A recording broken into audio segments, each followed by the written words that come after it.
Welcome to Foodie Friday. Today we are going to make a low histamine coleslaw. This is one of those dishes where if you're at a barbecue or something, even if you can find something to eat that you're not going to react to, a lot of times it's not a whole lot.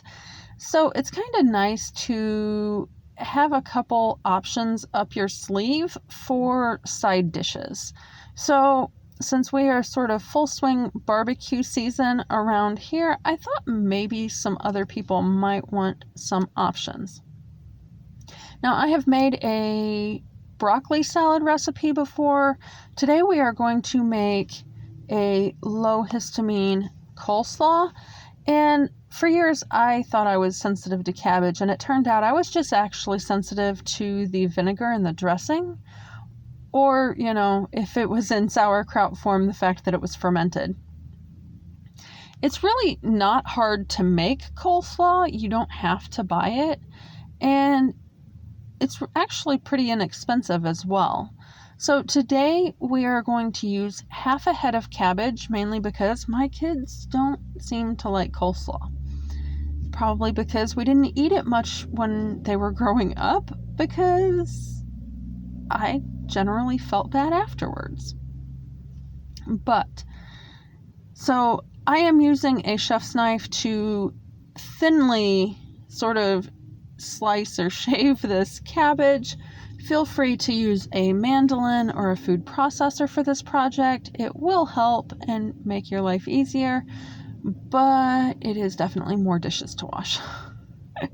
So I am just using my chef's knife, nice and easy, and then I will transfer this over to a bowl. I am using half a head instead of a full head, as I mentioned, just due to amount. And I don't know if this freezes well. I know there are some freezer slaw recipes out there. I have not frozen this, so I don't know if that is possible. So I'm just aiming for what can I eat in about a 24-hour period. I'll eat some today and then some tomorrow, and I should still be okay on the histamine side of things. Now, most coleslaw will also have carrots in it, and this one is no exception. For whatever reason, my fridge decided it needed to freeze my carrots, though, so you will see me using 2 and cutting larger chunks off of both of them. If your carrots are just perfectly fine, go ahead, use 1 full carrot, and that should be fine. I'm just doing this because I don't know if they will get mushy since parts of them have been frozen. So I am just peeling the carrot at this point, and then I am going to use just a handheld cheese grater to go ahead and grate this. Again, feel free to use your food processor or something. I wouldn't go as fine as a microplane, but you could sliver this up with a chef's knife.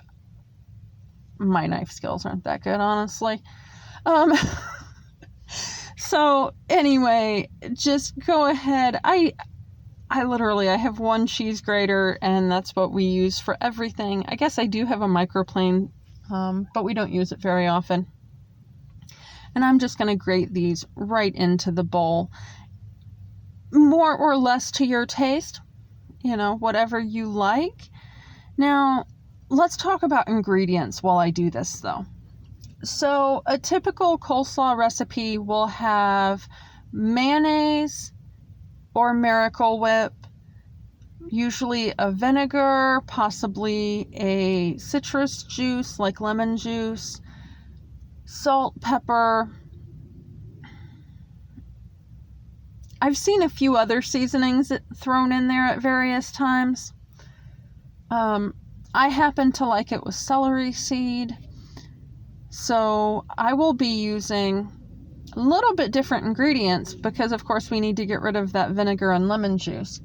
So what I decided to do for this project was I'm still going to use the mayonnaise.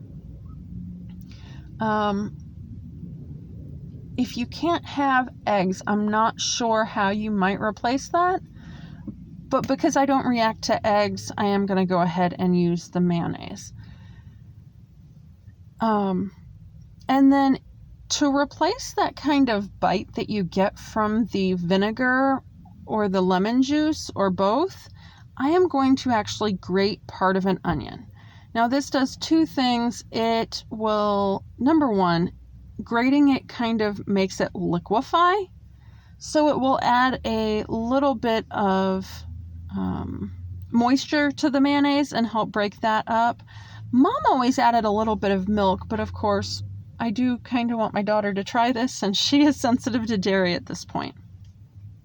So I did not grate the whole onion, just about 1/4 cup of grated mass. And I did do this into a pie plate. Probably not the best thing to use, but rather than a small bowl, I figured that would catch wherever the onion went. And then probably about 1/2 cup of mayo, just because this was a rather large cabbage. Now I am going to use pepper. I'm also going to use celery salt. I would actually probably prefer that this be celery seed, and then I would also add pink Himalayan salt because I don't know what kind of salt is in there. Now, of course, this is all to taste, so whatever you like. If you don't like the pepper and stuff, feel free to leave that out as well. And then I'm just going to mix this up because, of course, I don't want anybody to get a big bite of onion. Now, you could change the sort of profile of this a little bit if you have a spicier onion or a sweeter onion. I know Vidalia onions are often out right now, and they are often a sweeter onion. But this is going to sort of replace that bite from the vinegar. And it's really that simple, guys. I wanted this to not have a whole lot cut out of it or sped up too much, because it really is a quick process to just mix this up, and then I can stick this into the fridge while I make other things. We actually paired this with steak that night, but you could also do bunless burgers. And right now I'm just using a long tablespoon and trying to get everything coated in the mayo. If you would like to see more side dish tweaks, let me know what you would like to see in the comments down below.